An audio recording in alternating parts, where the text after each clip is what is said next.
Transformer en équivalent électrique, le schéma que je vais faire maintenant. Supposons qu'on a une poutre ici.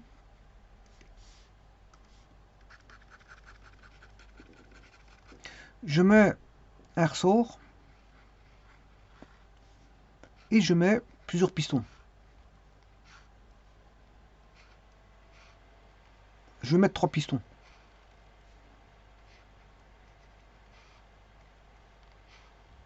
Voilà. Le ressort, sa constante d'ordre c'est K. Celui-ci c'est F1, F2, ça c'est des... Voilà, c'est proportionnel à la vitesse. S'il y a vitesse bien sûr. Hein. Et ici il y en aura une parce que je vais mettre une masse. Alors si je fais ça, il ne se passe rien. Ouais, je vous dis tout de suite, rien. Voilà, c'est un système au repos ça. Voilà, maintenant, si vous mettez une masse, ben, le ressort va s'allonger. Tout va redescendre à une certaine vitesse. Il va s'allonger avec une certaine vitesse. Et les pistons vont, voilà, vont réagir aussi, ils vont descendre, mais avec une force proportionnelle à la vitesse. Bien sûr, ici on a une masse qui va subir la loi de, comment on appelle ça, d'inertie, c'est-à-dire la loi de Newton. Voilà. Et donc, qu'est-ce qu'on a comme force? Ici on a une force F1, force F2, force F3, force F4. Bien sûr, il y a la force due à la masse, que je vais appeler F5. Il y a le poids, qui est égal à M fois G. Alors, je vous rappelle qu'il y a toujours un axe qui est présent ici, horizontal. Donc, on a toutes des forces parallèles. Donc, c'est simple. Voilà, c'est un axe Z avec ça, le vecteur. Je vais mettre le vecteur Z plutôt que K. Hein. Je peux faire ça, c'est pas un problème. Voilà. Donc, qu'est-ce que je peux écrire dans les équations? Ben, on a un ressort. Alors, je rappelle que les ressorts, c'est une intégrale. Les pistons, ce sont des proportionnels. Et la dérivée, c'est la masse. Donc, on a une intégrale K VDT, plus on a 3 proportionnels. Hein. Donc, ça, c'est l'intégrale. Hein. L'intégrale est là, qui va donner F1, bien sûr, projeté. C'est pour ça que je ne mets pas le vecteur. F1 plus F1 fois dépendant de la vitesse, plus F2 dépendant de la vitesse, plus F3 dépendant de la vitesse, plus la masse qui va réagir à l'inertie, c'est M fois dV sur dt. Ceci c'est égal à quoi? C'est équilibré avec le poids qui vaut M fois G. Donc ça c'est F1, F2, F3, F4, F5 et le poids qui est mg. Donc il y a une intégrale, 3 proportionnels et une dérivée.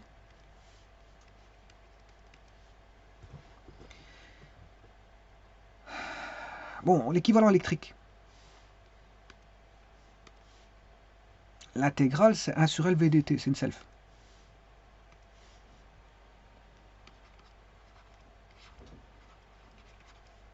Plus, là, ce sont des résistances. Les proportionnels, c'est des résistances. F fois V, c'est 1 sur R fois V. Alors ici, je vous rappelle que c'est une vitesse, mais en électricité, c'est une tension. Hein. Le V, c'est une tension. 1 sur R1, plus 1 sur R2, plus 1 sur R3. Bien sûr, chaque fois fois V.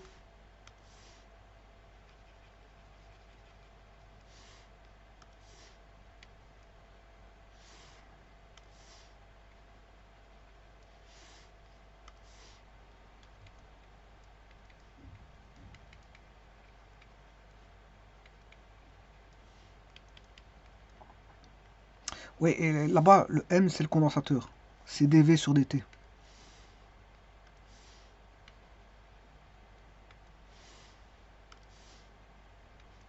Donc on a un courant I1.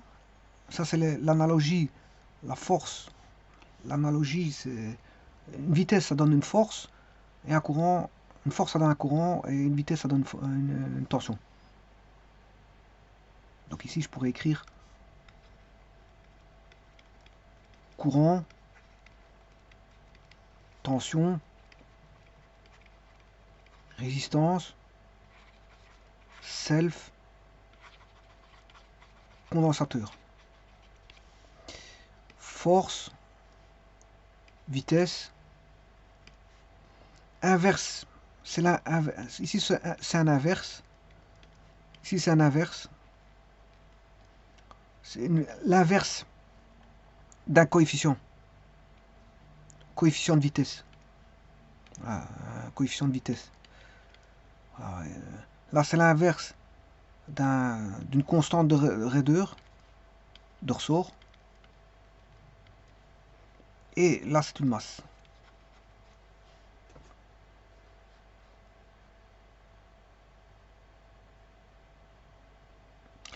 Et donc là on a la somme des courants, I1, I2, I3, I4. Un courant correspond à une force. Hein. Donc F1 c'est I1, F2 c'est I2, F3, voilà, etc., etc. I5 est égal à M fois G qui est I total. Donc la gravitation c'est le courant qui est fourni, qui est distribué aux différents composants.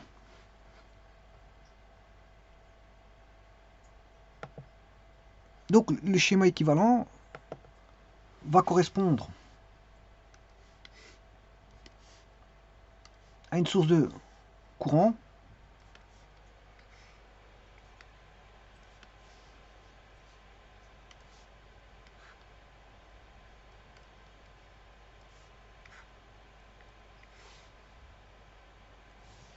où le courant total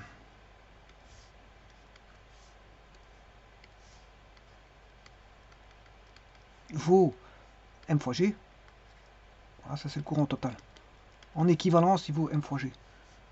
Puis il vient self, qui est le ressort. Le piston, il y en a 3, donc il y aura 3 résistances en série. En parallèle, je m'excuse. C'est 3 résistances en parallèle. Bien sûr, aussi, on a la tension V. V par rapport à la masse. Hein.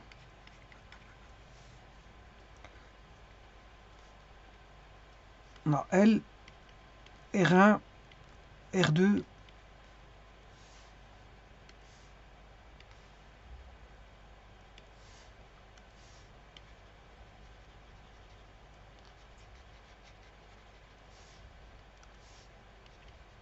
R3, L condensateur. C.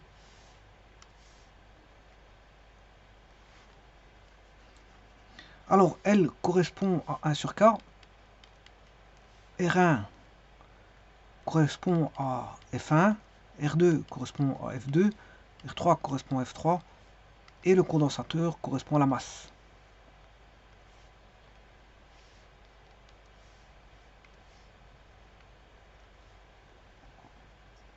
Alors, sachez qu'on peut, bien sûr, il y aura les courants I1, I2, I3, I4, I5. Maintenant, je peux simplifier le schéma.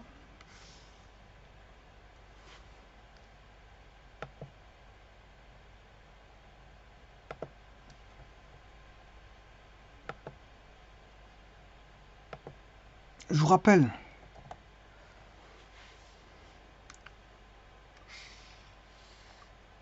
quand on a 3 résistances en parallèle,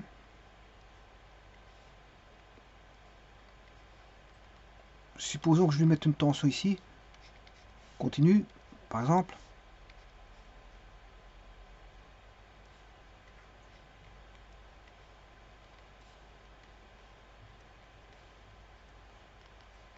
Là, j'ai une tension A, une tension B,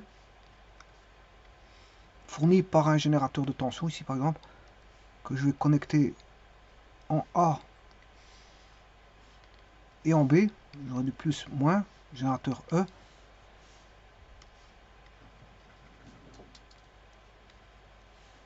qu'est-ce que je peux écrire? Bien sûr, ici j'ai R1, R2, R3 avec I1, I2, I3. Ben, le E est égal à R1, I1.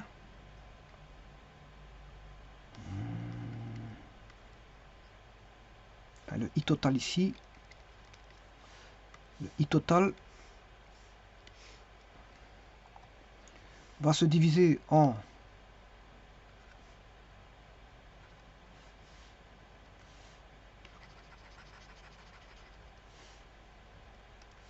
alors on sait bien que E est égal à U, enfin I total, je m'excuse, est égal à U sur R équivalent. I total égale à E sur une résistance équivalente.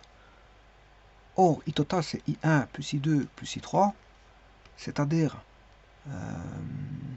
E sur R1. Alors E, la force électromotrice, E, c'est la UAB, hein, c'est la tension qui existe entre AB, voilà, qui est fournie par la source. C'est pour ça que je l'appelle E. C'est une force électromotrice qui est fournie par la source et qui se retrouve sur les résistances au point A et B. E sur R2 plus E sur R3, hein, ça c'est E sur R équivalent. E sur R équivalent est égal à E 1 sur R1 plus 1 sur R2 plus 1 sur R3. Si je simplifie par E, ben 1 sur R équivalent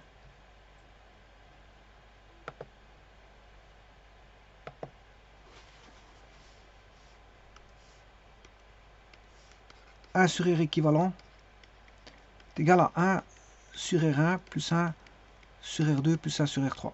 Ça veut dire que il n'y a pas besoin de mettre 3 résistances, une seule suffit.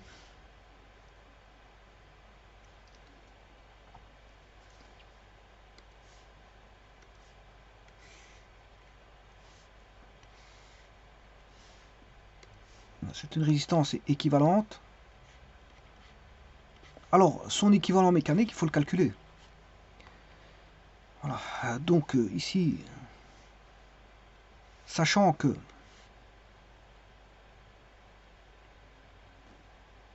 ça correspond à l'inverse, voilà, donc ça veut dire qu'on aura R1 fois R2 fois R3, c'est R1, R2 plus R1, R3 plus R2, R3. Donc ça veut dire que R équivalent est égal à... Alors si je vais chercher le système mécanique, je peux remplacer ça par un F équivalent. Alors on fait pas ça n'importe comment. Hein. Parce que si vous avez une voiture, c'est normal que c'est symétrique. Vous devez mettre des suspensions à droite à gauche. Vous ne pouvez pas mettre un équivalent en suspension. Voilà. Une voiture, par exemple, il y a une roue droite et une roue gauche. C'est normal que pour la symétrie, il faut voilà, équilibrer la dynamique. Hein. Voilà, on ne remplace pas par un équivalent 2 en équivalent de 1, non. Mais ici, bon, je le fais ici, pour vous dire que vous allez avoir un F équivalent.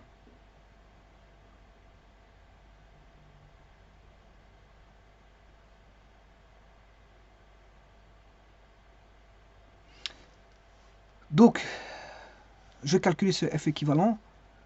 C'est 1 sur F1. Non, l'inverse de R1. C'est 1 sur F1.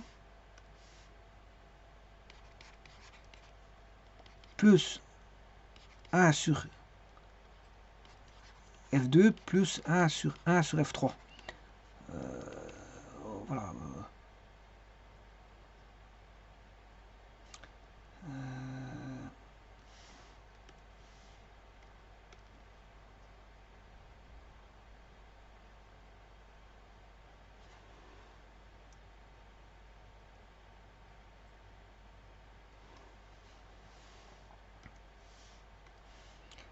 Ça veut dire que c'est F1 plus F2 plus F3.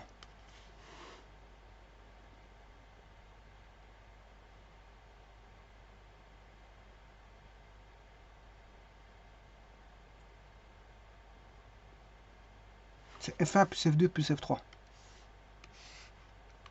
Donc,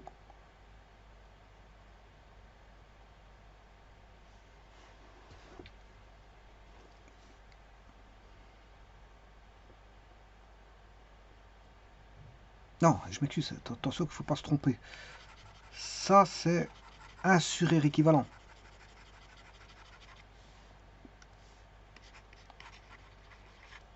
Un sur F1, voilà. Et ce qui vaut F équivalent.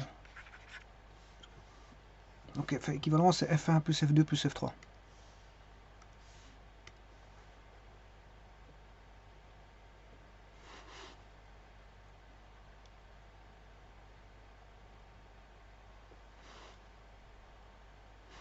Et donc ici, R équivalent est égal à R1 fois R2 fois R3 sur R1, R2 plus R1, R3 plus R2, R3. Donc ici, vous pourrez remplacer F équivalent, c'est F1 plus F2 plus F3.